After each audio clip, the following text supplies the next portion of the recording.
প্রাচীনকালে ঋষি উতঙ্ক এক ভয়ঙ্কর সমস্যায় পড়েছিলেন। ধুন্ধু নামের এক অসুর মরুভূমিতে ত্রাস সৃষ্টি করছিল। মহারাজ, আমাকে সাহায্য করুন, একটি অসুর আমার তপস্যা ভঙ্গ করছে।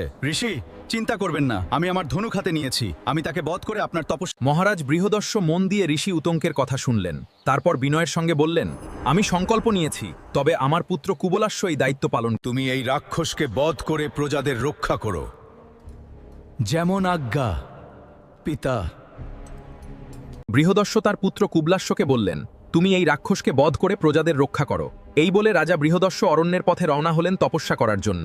ধুন্ধু ছিল এক ভয়ঙ্কর অসুর। সে বালির নিচে লুকিয়ে থেকে আগুন আর ঝড় তুলে সবকিছু ধ্বংস করত।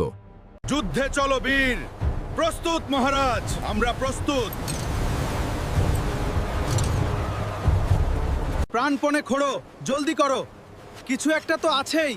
ভয় লাগছে, এটা কি? দাঁড়াও, এটা নড়ে উঠছে। কি সর্বনাশ! পালাও, সবাই পালাও। ধুন্ধু বেরিয়ে এসেছে। ধুন্ধু আক্রমণ শুরু করল।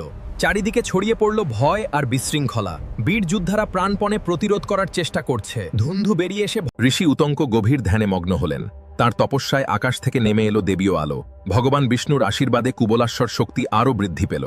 তারপর শুরু হলো ভীষণ যুদ্ধ। কুবলাস্য ও ধুন্ধুর মধ্যে সংঘর্ষে আকাশ বাতাস কেঁপে উঠল।